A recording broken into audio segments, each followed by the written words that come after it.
there, it's Way 31 from tracker meteorologist Laine Pugh. During the day today, it's going to be pretty, but heading into the overnight hours, I'm tracking the threat of some strong to severe storms. This is because of our next weather maker. A strong cold front's going to push through the Tennessee Valley, bringing some much-needed rain, but the threat of some stronger storms with it. Here's a look at our severe weather risk for today. Most of us under that 1 out of 5 marginal risk, some of us under that 2 out of 5 slight risk to see some strong to severe storms. So again, something to be mindful of.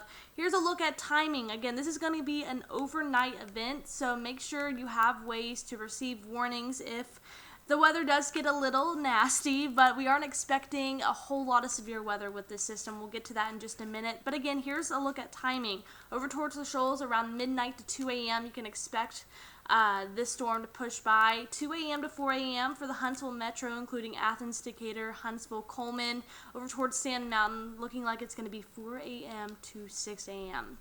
Here's a look at the severe weather threats. Now, our main threat today is going to be the damaging winds, up to 50 to 60 miles an hour. We have a low to medium threat for that. We're not expecting any large hail, and the tornado threat is on the low side. It's very unlikely, but again, never 0% chance across the Tennessee Valley. We're also expecting some heavy rainfall that could produce some localized flooding, but that's it severe weather-wise. We're not expecting a huge widespread severe weather event with this system. Due to the timing of it, it's really helping us because our air is going to be a little bit more stable, and you're going to need that instability to have that severe weather, and we're just not really going to be having that. Here's a look at future radar for today. We'll stay mostly clear today, not really any clouds in the sky until later on this afternoon.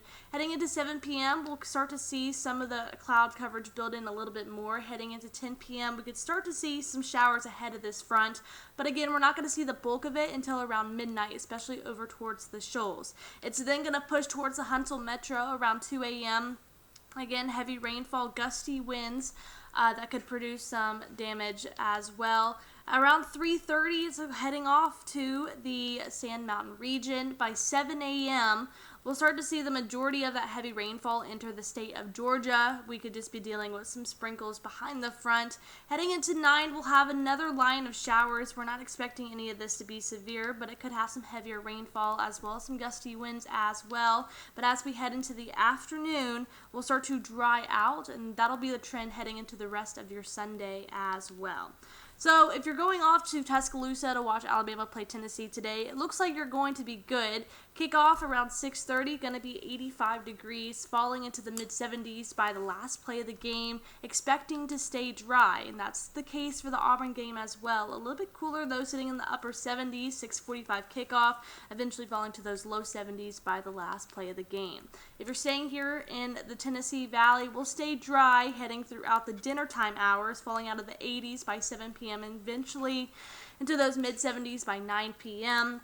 Overnight lows will be a little bit chilly. Heading into tomorrow, it'll be in the upper 60s for high temperatures. We haven't seen that in quite some time. We'll have that early morning rain that's probably going to stop around the lunchtime hours like we saw on future radar, but we could see some gusty winds. Our sustained winds, 15 to 20 miles an hour from the northwest. We could see wind gusts up to 30 miles an hour tomorrow. So again, something to be mindful of. If you have any outdoor items, you may want to go ahead and bring those inside.